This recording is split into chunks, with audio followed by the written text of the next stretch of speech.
Thank you, Mr. Chairman. Before I begin my opening statement, I have to make a clarification because it has been pointed out and it violates the rules of the House. These are not concurrent motions. They cannot be concurrent. They cannot run together.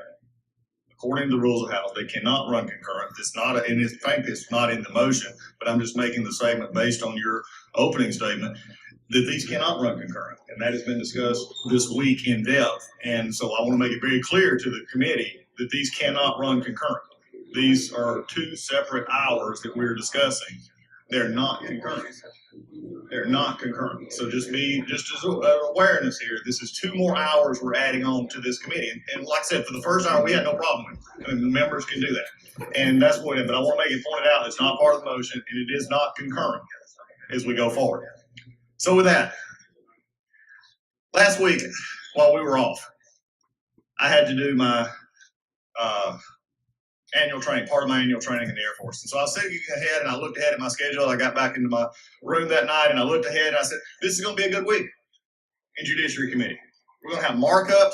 We're going to do what we're supposed to be doing. And if you were here yesterday, we had a markup and it actually went very well. We actually did stuff that helped the American people. That was a good thing. And it was a great day.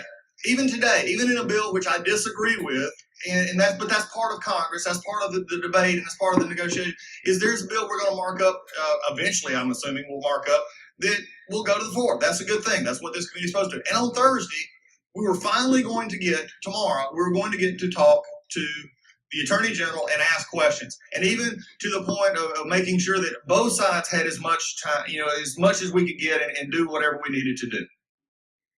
And then over the weekend, it was discussed and leaked to the press that we're deciding to now, we're going to add in something that is not precedented. It's not precedented, not because Doug Collins says so or any Republican says so. It says it's unprecedented based on a fact check of CNN.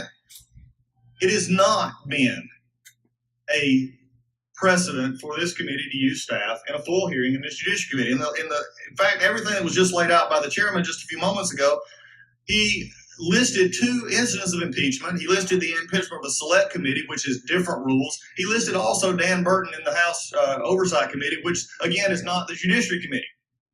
He did list some events that took place in transcripts that were not public testimony. Now, my problem here is this. Bill Barr, so far, and we can have disagreements. You can disagree with him. You can do whatever. But it was amazing up until a few weeks ago, he was a good man. Up until a few weeks ago, people thought he was a good attorney. Up until a few weeks ago, Bob Mueller was a top-notch investigator until the report came out and it didn't say what you wanted to say. And at this point in time, now he's a so-called Attorney General. It's amazing to me that the words that have been said at this point. But there's 2 reasons for this motion. There's 2 reasons, and really in one that I won't focus on independently. And that is that the chairman has decided, along with the majority, that they want to appear as if they're doing impeachment. They want to have an impeachment-like inquiry because the precedent for staff questioning is impeachment.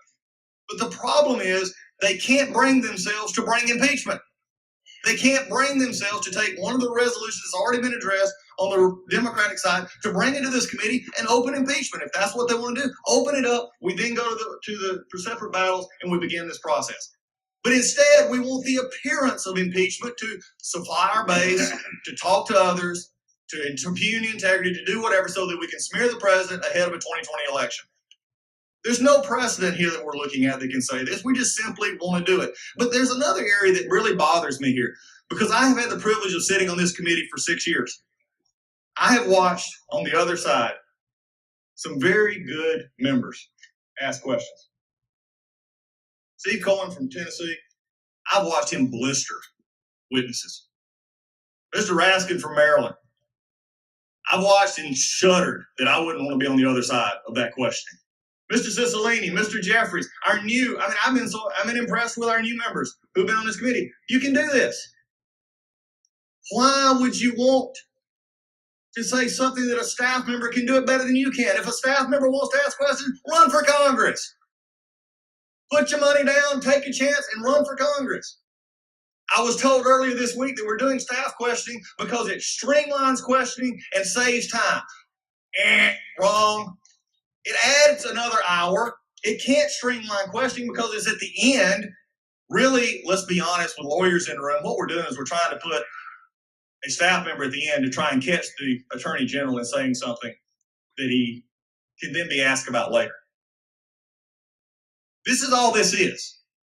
So as we go forward here, I believe Bill Barr has done exactly what he said he was going to do. He said he would release the report. He said this was the findings of the report. Even the letter the chairman mentioned today said that they were concerned about context. Nowhere in there does it say Mueller disagreed with the findings. That's not true. To say that they disagree with the findings, they didn't disagree with the findings. He was wanting to get the report out as soon as possible. What we have here is simply another opportunity to sidetrack and to have a serial sideshow of stepping on our own. This may be the Whitaker model. Maybe this is what we're dealing with. We're going to do the motion this morning, and then we're going to hope and hope and hope that Bill Barr tonight will say, no, I don't want to come, and then we'll offer that we won't have the staff, and we'll offer it, maybe he'll come tomorrow. Maybe that's the model that we're looking at here. But at the end of the day, this is not the way this committee should operate. This is something we were looking forward to that all of us should be able to. Every member here who ran for office, whether you agreed with the president or liked the president, it didn't matter. This was our chance to talk about a Mueller report that all of us have talked about for 2 years. Instead of putting poison pills in here to say, now we're going to have a sideshow, now we'll have something out now. Right now, folks, Bill Barr is testifying before the Senate Judiciary Committee. No theatrics except questions about the report. Why is that so hard for us? Number one, we want it to look like impeachment because we're in the majority. Democrats are in this side of the building. We want it to look like impeachment because we don't like the results. There is no precedent that actually applies here. And as we go down, as I have told the chairman before, if we're going down this road, then this will slow down a lot of stuff. And the good things that we can do in this committee, crisis on our border, intellectual property issues, everything else that we could do is going to fall victim to a stunt. It's going to fall victim to a play. If I was a part of the majority at this point in time, I would have thought my staff could make and help me ask good questions. Undoubtedly, that's not what it is. They want to throw something up to make it look like an impeachment hearing when it's not, because they don't have the ability or want to put an impeachment inquiry out there. Where I'm from, if you take something simple and mess it up, you're either intentional or you're just not sure what you're doing. At this point, we had the chance to have the Attorney General here tomorrow and do away with this and get onto a markup of a real bill. Instead, we're going to spend a while talking about a theatric stunt. But just in case, we do have our popcorn machine now because, as I said a few months ago, this has become nothing but theater. And with that, I yield back.